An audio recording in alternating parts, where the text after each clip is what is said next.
Hi guys, welcome back to the channel.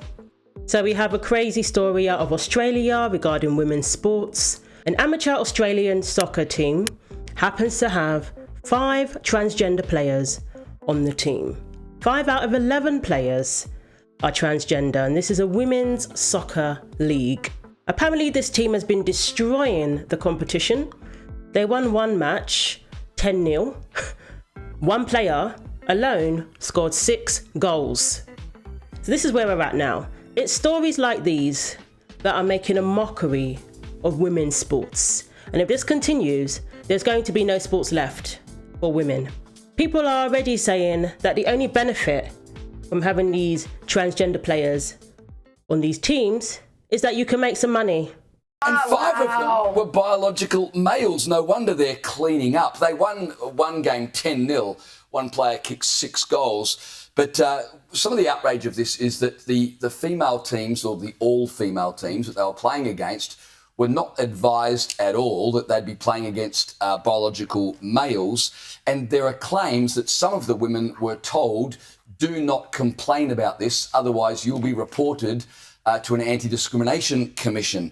But get this quote. This is Jen Pedden, who's the president of the Flying Bats transgendered football team. Flying Bats. Jen says this, and I quote, "Trans women belong in the women's competition because that's the gender with which they identify." Now, I've got to say, you can't argue with that, can you? Because according to that logic, you can do whatever you want. True. If you belong in the women's comp because you say you belong in the women's comp, well, I guess that's. But you can't argue with that logic because it's not logic. But I think everyone is with a bloke called John McGowan on this, because in terms of making money, he's like, wait, this could be an absolute rot. He tweets, the real scandal is that we only find out about these matches after they're played. I want to know when the teams are playing so I can punt on them. If you could get a list of every team with trans players on a betting market, it's a license to print money. Yeah, if this is so legit, John, I'm with you, buddy. Let's make money while as a the punting sun man, shines. I am on board. So this is an amateur soccer team over in Australia, based in Sydney, and they're called the Flying Bats. And this team has 5 transgender players who are male, but they happen to identify as women. And apparently, the people playing these teams, the girls who go up against these teams, they were not warned. They were not pre-warned that there's a team with 5 male players. So some of the parents pulled their children out of the competition, citing safety reasons. So a senior club official said, "Our girls are here to play for fun and expect to play in the female competition. They did not sign up for a mixed competition." Some of the parents were so concerned they would not let their daughters play. It was so disheartening for them to see a huge difference in ability. They're killing it. And apparently this team is backed by Pride Football Australia, which is an advocacy group for LGBTQ footballers. Pride Football Australia aims to bring together football players and supporters, regardless of their gender or sexuality, to share their love of the game and promote equality, acceptance and diversity. Pride Football Australia was born out of Australia's first LGBTQ+ football tournament held in 2009. The Pride Football Australia tournament has grown over the years to become a marquee annual LGBTQ football event for players and supporters. In 2012, Pride Football Australia was created as a standalone non-profit organisation. So they've gone from having their own LGBTQ tournament that was set up by this organisation to now wanting to be in women's football. So the president of the Flying Bats Football Club said that these trans women are women, so get over it. Well, not quite like that, but this is what she said. "As a club, the Flying Bats FC stands strongly for inclusion and pride ourselves on safe, respectful and fair play, the promotion of a supportive community for LGBTQIA+ players, officials and supporters, and a significant physical, social and mental health benefits that participation in sport brings, especially to marginalised members of the LGBTQIA+ community." We are a club that values our cisgender and transgender players equally. We strongly support the Australian Human Rights Commission's guidelines for the inclusion of transgender and gender diverse people in sport. So again, nobody's saying that they can't be included. Nobody's saying that they can't play sports. But while you're advocating for transgender players to be in women's sports, you're disenfranchising the women. You're disenfranchising the girls. So why is that okay? It only seems to be of importance when it comes to men who want to identify as women. Apparently, the actual women, though, their needs don't matter. Their needs to participate in sports, to enjoy sports, to be safe, doesn't matter.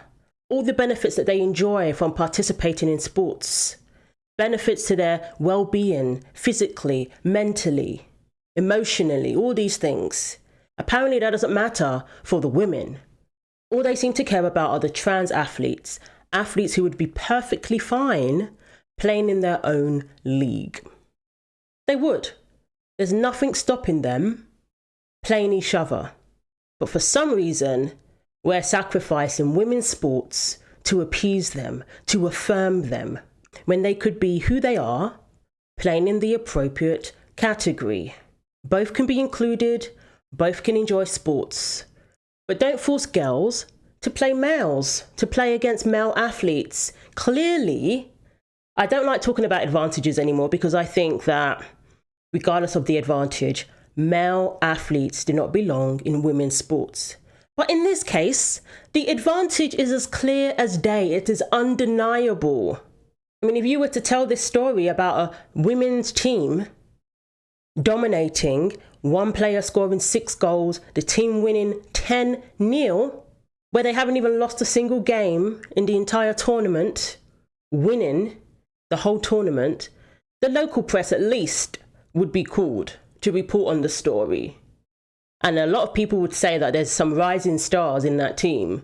But we're supposed to just overlook that half the team are male athletes. So we're supposed to just overlook that and consider them women. Absolutely not, because that is not living in reality. The reality is that the girls are in fear for their safety. Their parents pulled them out. The reality is they weren't even pre-warned, that these girls are given no courtesy. And the reality is that the female players are at a disadvantage playing against males. Even the women's US soccer team lost abysmally against high school boys. They lost against high school boys and they lost against old men. It's almost snapping your feet, locking your ankles, and swinging to make that perfect contact. And that was perfect contact, a nice feed. And Daniel Jarvis has the 10th goal of the game here for Wrexham. I mean, it's a fast pace. You know, a lot of these guys have a lot of experience, a lot of goals as well, like that, exactly. Big man on top. Just experience-wise, the tempo, the speed of play, just to adapt to this type of style is something to learn. That could give her the opportunity she's worked hard for. Well, that is the whistle to end the 40 minutes. Lee Trundle. Look at that. Look at the mutual respect right there. I mean, he scored 4 goals. And he's going up to Lindsay Harris like, that's amazing. And a huge ovation right now by the crowd. The target score coming up. Here's a turnover. Jarvis, there it is. Game over. 12-0. Wrexham defeats the U.S. women. And Wrexham just proved to be too tough for this team, but the respect the players all have for Lindsay Harris, they're all coming up to Lindsay Harris right now. That's remarkable. She's earned every bit of the respect that she's being given right now. If the US women's soccer team, who won the World Cup multiple times, who did better than the men's team on paper in terms of how far they got, if they can lose to high school boys and they can also lose to retired, professional footballers, male professional footballers, they couldn't even score 1 goal against those older retired footballers. They couldn't even score 1 goal. So you mean to tell me that this is fair? 5 male players on one team, that it's fair for the other players, that it's fair to the other female teams. What's going to happen is that more and more teams are going to recruit male players. That's the only way to somewhat even the playing field.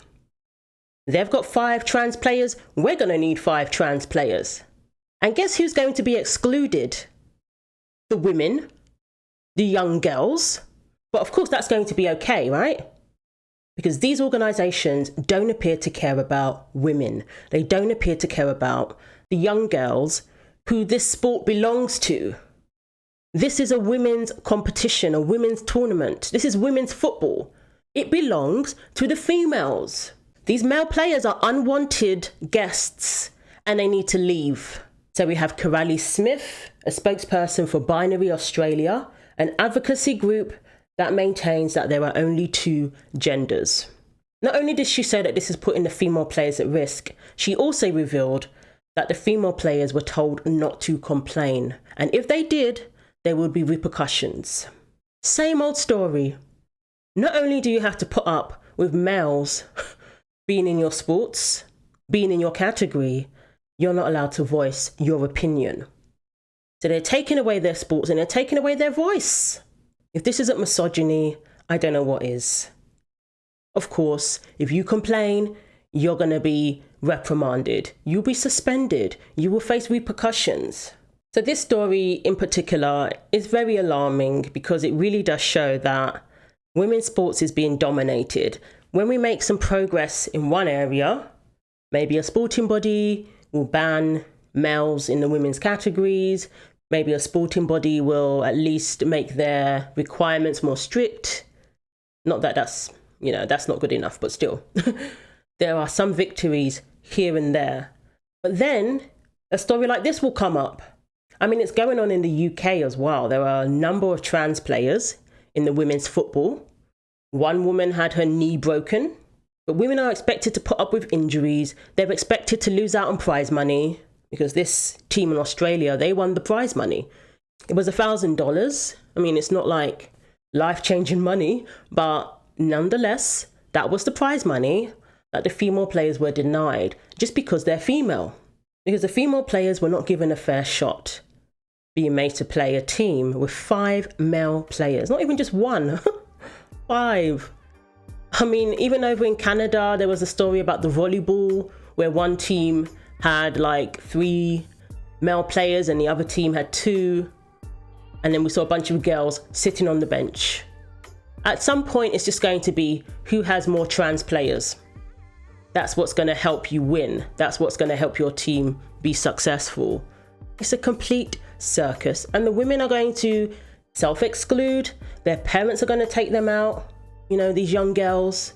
And these girls just want to play football or soccer. That's it.